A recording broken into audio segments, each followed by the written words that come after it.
Hi friend, अब हम लोग पढ़ने जा रहे हैं डीबीएमएस में एक कॉन्सेप्ट होता है वीक एंटिटी का। वीक एंटिटी का कॉन्सेप्ट होता है।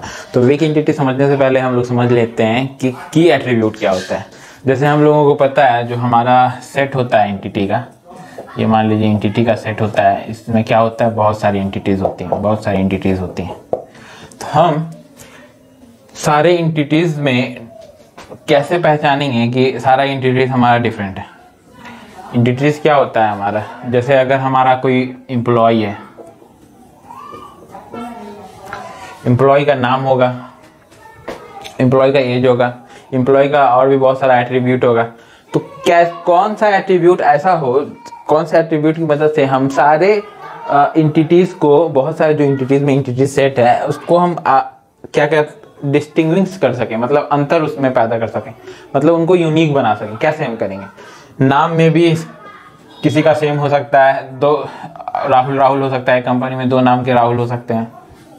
मे बी एज भी सेम हो सकता है, इसका भी 25 साल, इसका भी 25 साल, कोइंसिडेंस हो सकता है, इत्तेफाक हो सकता है। मे बी फादर नेम भी डिफरेंट, अलग एक हो सकता है, ये हो सकता है।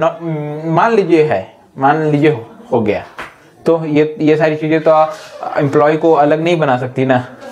तो किसी भी कंपनी में हर एम्प्लॉय का एक एम्प्लॉय आईडी होता है जो उस कंपनी को थोड़ा अलग बनाता है। मतलब अलग क्या बनाता है, सबसे अलग यूनिक बनाता है, उससे हम लोग उसको आइडेंटिफाई करते हैं। तो उस एट्रीब्यूट को जो हर एंटिटी को अलग बनाता है, उस एट्रीब्यूट को हम लोग की एट्रीब्यूट कहते हैं। समझ में आया? की एट्रीब्यूट कभी कभी हम लोग एक से ज़्यादा एट्रीब्यूट को मिला के की एट्रीब्यूट बनाते हैं। जैसे मान लिया कि एम्प्लॉय आईडी आपके कंपनी में नहीं है, तो क्या करेंगे कि राहुल 25 दो आदमी हैं जिसका दोनों का एज 25 है, दोनों का नाम राहुल है। तो ये दोनों को जोड़ने पे भी ये अलग एट्रीब्यूट है हमारा, ये नेम एट्रीब्यूट है, ये एज एट्रीब्यूट है। ठीक है, इन दोनों को जोड़ने पे आपका क्या कहते हैं, डिफरेंट, अलग नहीं, यूनिक नहीं बन रहा है। तो क्या करेंगे हम लोग, मान लीजिए फादर नेम लिए, फादर नेम भी लिया हम लोगों ने एक एट्रीब्यूट। फादर नेम इसका मान लीजिए अमित है और इसका सुनील है। अब हम इन तीनों एट्रीब्यूट को जोड़ दें तो हमारा की बन जाएगा। क्यों की बन जाएगा? क्योंकि इसका अलग है, इसका फादर नेम दोनों का अलग है। अब आप बोलोगे कि सिर्फ फादर नेम क्यों नहीं एट्रीब्यूट, हम फादर नेम को ही की एट्रीब्यूट क्यों नहीं बना देते हैं, क्योंकि फादर नेम अलग अलग है। तो मे भी फादर नेम किसी और दो का सुनील हो, है ना, ये हो सकता है। तो तीनों को जोड़ने पे हमको, तीनों एट्रीब्यूट को जोड़ने पे हमको की एट्रीब्यूट बन रहा है। तो कभी ऐसा भी होता है। तो जनरली ऐसा, मतलब अगर कोई नंबर है, कोई ऐसा यूनिक नंबर, जैसे आप स्टूडेंट हो तो स्टूडेंट का यूनिक नंबर क्या होता है, रोल नंबर। हर रोल नाम एक क्लास में दो स्टूडेंट का सेम हो सकता है, तीन स्टूडेंट का सेम हो सकता है, ठीक है, बट रोल नंबर कभी भी सेम नहीं होता होगा। तो रोल नंबर क्या हो जाएगा, एक एट्रीब्यूट है, और वो कैसा एट्रीब्यूट है, वो एक की एट्रीब्यूट है, क्योंकि वो आपको अलग बनाता है। ठीक है, तो यूनिक बनाता है। तो की एट्रीब्यूट क्या होता है, आप समझ गए। की एट्रीब्यूट वो एट्रीब्यूट होता है जिससे हम लोग अपने एंटिटीज को, बहुत सारी एंटिटीज जो अलग अलग एंटिटीज हैं, उसमें डिफरेंट करते हैं, एक दूसरे को डिस्टिंग्विश करते हैं, मतलब यूनिक बनाते हैं, समझ लीजिए। ठीक है, तो उसके लिए अब सब सिंपल मैं आपको एक चीज़ बता दूं कि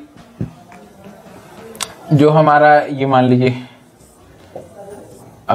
एक एंटिटी है, ये हमारा रिलेशनशिप हो रहा है दूसरे एंटिटी से। तो ये जो एंटिटी है आपका, इसके पास बहुत सारे एट्रीब्यूट्स हैं। एट्रीब्यूट्स को हम लोग इस तरह डिनोट करते हैं। ठीक है, एट्रीब्यूट्स को हम लोग इस तरह डिनोट करते हैं, इक्लिप्स बना के। इसके पास भी बहुत सारे एट्रीब्यूट्स हैं, इसके पास भी बहुत सारे एट्रीब्यूट्स हैं। ठीक है, तो ये जो एंटिटी है, ये क्या है हमारा, इसके पास कोई एट्रीब्यूट है जो की एट्रीब्यूट है। की एट्रीब्यूट के नीचे हम लोग ये वाला ऐसे लिख देते हैं, की एट्रीब्यूट है। और ये एक एंटिटी है जिसके पास की एट्रीब्यूट नहीं है। तो जो इसके पास की एट्रीब्यूट नहीं होगा, तो इसको हम लोग वीक एंटिटी कहते हैं, वीक एंटिटी। तो सिंपल भाषा में आप बस ये समझिए कि जिस एंटिटी के पास की एट्रीब्यूट नहीं होता है वो वीक एंटिटी कहलाता है। जिस एंटिटी के पास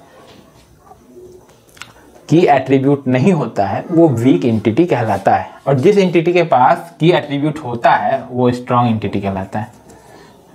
स्ट्रॉन्ग का स्पेलिंग स्ट्रॉन्ग एंटिटी कहलाता है। ठीक है, समझ गए। और वीक एंटिटी हमेशा स्ट्रॉन्ग एंटिटी पे क्या होता है, डिपेंडेंट होता है। वीक एंटिटी स्ट्रॉन्ग एंटिटी पे हमेशा डिपेंडेंट होता है, और वीक एंटिटी को रिप्रेजेंट करने का तरीका ये है कि हम लोग डबल रेक्टेंगल बनाते हैं, रेक्टेंगल के अंदर रेक्टेंगल, और इन दोनों का जो रिलेशनशिप होता है वो कंपलसरी होता है, होना ही है, क्योंकि वीक एंटिटी का कोई अस्तित्व नहीं है स्ट्रॉन्ग एंटिटी के बिना। तो वीक एंटिटी हमेशा स्ट्रॉन्ग एंटिटी पे डिपेंडेंट होगा, और इन दोनों का जो भी रिलेशनशिप बनेगा हमेशा आइडेंटिफाइंग रिलेशनशिप बनेगा। आइडेंटिफाइंग मतलब आइडेंटिफाइंग का क्या मतलब, इसको आइडेंटिफाइंग रिलेशनशिप कहते हैं। और आइडेंटिफाइंग रिलेशनशिप को पहचानने का क्या तरीका है, ये डबल होगा, इसमें डबल स्टार बनेगा। ठीक है, डबल स्टार बनेगा, वीक एंटिटी में डबल रेक्टेंगल बनेगा, और आइडेंटिफाइंग रिलेशनशिप में डबल स्टार बनेगा। तो आइडेंटिफाइंग रिलेशनशिप क्या होता है, वीक एंटिटी और स्ट्रॉन्ग एंटिटी के बीच का रिलेशनशिप आइडेंटिफाइंग रिलेशनशिप कहलाता है। आइडेंटिफाइंग रिलेशनशिप कहलाता है वीक एंटिटी और स्ट्रॉन्ग एंटिटी का रिलेशनशिप, और इसके बीच कंपलसरी होना ही है। ठीक है,